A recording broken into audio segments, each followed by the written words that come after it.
시청자 여러분 안녕하십니까? BTV 인천 뉴스입니다. 오늘의 주요 뉴스입니다. 인천 상륙작전 기념관이 미디어 아트를 통해 야간 관광 명소로 재탄생했습니다. 새로운 시각적 경험을 제공해야만은 기대를 모으고 있습니다. 태교이기의 강화군 초등학교에서 말이 등장하는 특별한 입학식이 열렸습니다. 이는 학교 동문이자 농장 주인의 제안으로 진행되었습니다. 인천 남부와 서북부를 연결하는 중봉터널 사업이 시작됩니다. 이 터널이 완공되면 두 지역 간 통행 시간이 약 20분 단축될 것으로 기대됩니다. 이상 오늘의 주요 뉴스입니다. 인천 상륙작전은 1950년 한국전쟁 당시 한국의 전세를 뒤바꾼 군사작전이죠.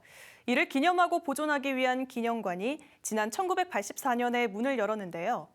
이곳이 화려한 불빛과 미디어 아트가 더해지면서 새로운 관광 명소로 기대를 모으고 있습니다. 이정윤 기자입니다. 밤이 되자 화려한 빛으로 변하는 인천 상륙작전 기념관. 대한민국의 역사를 바꾼 그날의 작전이 영상으로 재현됩니다. 형형색색 불빛들과 역동적인 그래픽, 그리고 생생한 음향까지 건물 전체가 거대한 미디어로 변하면서 몰입감을 높입니다. 상륙작전이 사실 좀 한편으로는 썰렁하다고도 생각을 했었는데 지금은 이제 조명도 이제 설치가 되고 또 미디어 아트도 또 생기고 하니까 사람들이 많이 찾아주실 것 같고. 역사와 공간을 잇는 미디어 아트로 변신한 인천 상륙작전 기념관. 인천시는 지난 2024년부터 야간 명소 조성 사업을 추진했습니다. 기념관 전체 조명 시설과 주출입구 미디어 파사드를 조성한 데 이어 이번엔 2층 기념관 대형 벽면을 활용한 초대형 미디어 파사드를 설치했습니다. 기념관을 단순한 안보 교육의 장을 넘어서 야간 관광 명소로 만들겠다는 구상입니다.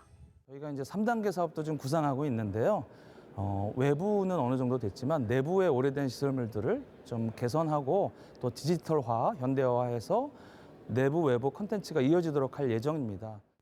미디어 아트를 통해 잊혀진 영웅들의 희생과 의미를 조명하는 인천 상륙작전 기념관. 새로운 볼거리로 잊지 못할 감동을 선사하고 있습니다. BTV 뉴스 이정인입니다. 인천문화재단이 지역 예술인의 복지 향상을 위해 종합 지원을 추진합니다. 건강은 물론 창작 과정에서 겪는 법적 다툼에 대한 지원도 이어집니다. 이재원 기자입니다. 인천 지역 예술인을 대상으로 종합 건강검진을 지원합니다. 수면 내시경, 초음파 등 30만 원 상당의 프로그램으로 경련으로 지원됩니다. 올해는 짝수의 출생자를 대상으로 총 9개 의료기관에서 검진을 받을 수 있습니다. 심리 상담도 이어집니다. 개인은 물론 부부나 자녀 가운데 선택하면 가족 상담도 지원됩니다. 예술 활동에서 자주 벌어지는 법률적 분쟁에 대한 지원도 이어집니다. 계약, 불공정 행위, 저작권 등에 대해 변호사 등 전문가의 자문과 상담이 이루어집니다. 저희는 직업예술인의 차별 없는 건강복지 지원 체계라는 그런 재단의 어떠한 목표를 가지고서 건강검진 정보하고 이런 혜택들의 사각지대에 놓였다고 예술인들이 추진을 하겠다라고 계획을 세워서 진행을 하고 있습니다. 이외에도 예술인 이음카드, 역량 강화 교육, 창작공간 임차료 지원 등이 함께 진행됩니다. 신청 자격은 인천 지역에서 활동을 증명할 수 있는 예술인으로 재단 홈페이지를 통해 신청하면 됩니다. 종합검진과 심리상담은 매월 1일부터 15일까지 신청할 수 있으며 법률 상담은 상시 진행됩니다. BTV 뉴스 이재원입니다. 갈수록 줄어드는 학령 인구에 심려가 큰 건 상대적으로 인구수가 적은 읍면 지역이 더할 겁니다. 그런데 이를 극복해보고자 강화군에서 이색적인 입학식이 열렸다고 해서 화제가 되고 있는데요. 구혜희 기자가 취재했습니다. 말을 탄 학생들이 교문을 따라 들어옵니다. 학부모님들의 환호 속에 이제는 제법 학생 티가 납니다. 지난 3일 강화군 양도면에 있는 조산초등학교에서 열린 입학식입니다. 올해 1학년으로 들어온 입학생은 모두 2명. 전교생은 34명으로 폐교 위기를 겪고 있습니다. 해마다 입학생이 줄어드는 상황에서 열린 이색 입학식에 선생님들도 뜻깊은 경험을 했습니다. 부모님들은 너무 만족도가 좋으셨고 또 1학년 아이들이 힘들어하고 어려워하면 어떨까 했는데 다행히도 안전지도 분들도 계시고 해서 아이들도 상당히 만족도가 좋았고 정말 특색 있는 입학식이 아니었을까 생각합니다. 지역의 작은 초등학교 입학식에 이 두 마리 말들이 신입생들을 태우고 입장하면서 색다른 풍경을 연출했습니다. 이런 이색 입학식은 조산초 동문인 한 체험농장 대표의 제안으로 마련됐습니다. 지역에서 나고 자란 오한섭 대표는 갈수록 줄어가는 학생 수에 학교가 폐교가 되진 않을까 우려스러웠습니다. 그런 찰나 자신이 학교를 위해 할 수 있는 일을 찾은 겁니다. 말과 교감하고 자연에서 아이들이 자라나는 일들은 교육적으로 너무너무 좋은 일들이기 때문에 우리 모교를 통해서 그런 꿈들을 좀 이루어 보고 싶다 이런 생각들을 했기 때문에 입학식에 그런 행사를 하게 됐습니다. 1943년 개교한 조산초는 고려시대부터 조선시대까지 600년 동안 국영 말목장인 진강목장 터에 자리한 것으로 알려져 있습니다. BTV 뉴스 구혜입니다. 서구 경서동 경서 삼거리부터 왕길동 검단 2교차로까지 왕복 4차로 규모의 지하터널을 건설하는 중봉터널 사업이 본격적으로 추진됩니다. 인천시는 종합심사를 거쳐 중봉터널 민간투자사업 우선협상 대상자를 선정했다고 밝혔습니다. 시는 올해 말까지 협상을 마무리하고 2028년 착공을 목표로 사업을 추진할 계획입니다. 중봉터널이 준공되면 인천 남부와 서북부 간 통행시간이 약 20분 단축됩니다. 또 봉수대로와 서건로 등 주변 간선도로의 교통량이 줄어 교통체증도 해소될 것으로 기대됩니다. 국민의힘 인천시당 공천관리위원회는 지난 5일부터 8일까지 기초단체장 후보 공모를 진행했습니다. 공모 결과 모두 19명이 신청한 것으로 집계됐습니다. 영종구청장에는 김정헌 중구청장과 신성영 인천시 의원, 조수진 전 알리안츠그룹 아시아 전략실장 등 3명이 도전장을 냈습니다. 또 제물포 구청장에는 김찬진 동구청장과 박판순 인천시 의원, 이종호 중구의회 의장이 신청했습니다. 남동구청장에는 박종효 남동구청장이, 검단구청장에는 박세훈 전 인천시 사회수석, 강화군수에는 박용철 강화군수 등 1명씩 출사표를 던졌습니다. 서구청장에는 강범석 서구청장과 김유곤 인천시 의원 등 2명이, 옹진군수에는 김진성 전 옹진군 부군수와 문경복 옹진군수, 임선철 농어촌 민박 인천지 회장 등 3명이 신청했습니다.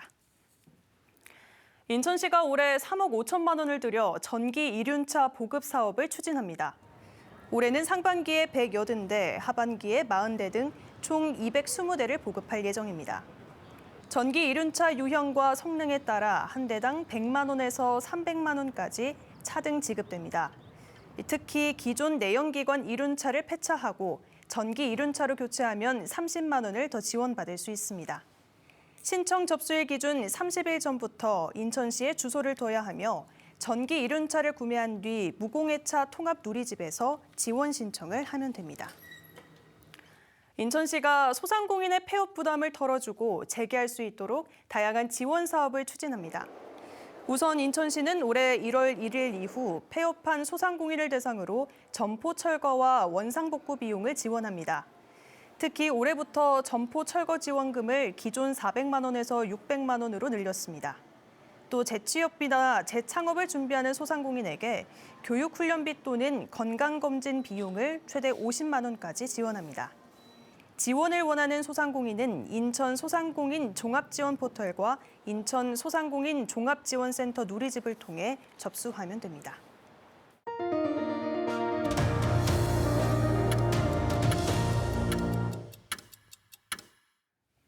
6.3 지방선거를 앞두고 인천시장 대진표 윤곽이 드러나고 있습니다. 국민의힘에선 유정복 시장이 3선 도전에 나섰고 더불어민주당은 박찬대 국회의원을 단수 공천했는데요.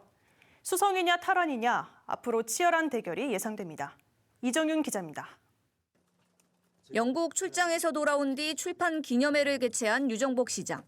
기자들과 만난 자리에서 미래를 위한 대통합을 강조했습니다. 보수 대통합을 바라는 국민들을 위해 역할을 마다하지 않고 기꺼이 해 나간다면 국민들이 다시 희망을 가질 수 있을 것이라고 말했습니다.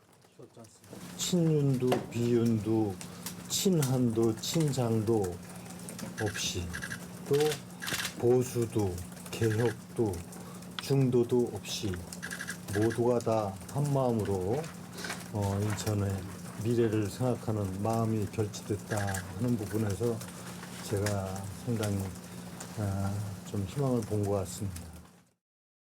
출판 기념회에서 사실상 3선 도전을 시사한 유 시장. 공식 출마 선언 시기에 대해선 신중한 입장을 보이며 향후 일정에 따라 입장을 밝히겠다고 말했습니다. 대한민국이 무너지지 않고 더 앞으로 나아가기를 바라는 많은 국민들이 있습니다. 또 시민들이 있습니다. 그런 분들에게 희망이 될 수 있도록 해야 되겠다 하는 생각을 제가 갖지 않을 수 없었고. 인천시장 단수공천을 받은 더불어민주당 박찬대 국회의원. 후보로 낙점된 이후 처음으로 인천시청을 찾아 기자들을 만났습니다. 인천은 지방선거 승리를 이끌 전략적 거점이라며 수도권에서 가장 먼저 공천을 받은 만큼 승리의 바람을 일으키는 역할을 하겠다고 말했습니다. 내란을 극복한 과정 속에서 중앙정부는 우리가 극복했지만 지방정부도 이번에 새롭게 변화될 시점이다. 박 의원이 가장 강조한 건 인천의 지속 가능한 성장입니다. 민간과 중앙정치에서 쌓은 경험을 바탕으로 인천의 문제들을 창의적으로 해결하겠다고 밝혔습니다. 지방에서도 행정의 혁신을 일으켜서 우리 시민들의 삶, 주민들의 삶을 바꾸는데 최선을 다하고 인천에서 나고 자라고 성장하고 살고 있는 제가 인천을 위해서 모든 것을 던질 겁니다. 민심의 바로미터로 평가받는 인천. 대결 구도가 선명해지면서 이번 선거 역시 주요 승부처가 될 것으로 보입니다. BTV 뉴스 이정입니다. 인천시가 송도 국제도시 유휴지에 조성한 도시 텃밭인 이음 텃밭을 분양합니다. 이음 텃밭은 화학 비료나 농약, 비닐을 사용하지 않는 친환경 텃밭입니다. 총 14,750제곱미터 규모로 시민 텃밭 330개, 공동체 텃밭 30개가 운영됩니다. 분양을 원하는 시민은 이달 10일부터 16일까지 인천시 또는 인천도시 농업네트워크 누리집에서 신청하면 됩니다. 시민 텃밭은 공개 추첨으로 공동체 텃밭은 별도의 심사를 거쳐 최종 확정됩니다. 인천 동구가 성면 슬레이트 주택 철거 비용을 지원합니다. 올해는 슬레이트 건물 4동을 지원하며 취약계층을 우선 선정할 예정입니다. 주택 한 곳당 최대 700만 원을 지원받을 수 있고 초과 금액은 소유자가 부담해야 합니다. 동구는 또 4월부터 10월까지 한시적으로 슬레이트 지붕이 훼손된 방치 건축물과 주변 잔재물 해체 처리도 지원할 계획입니다.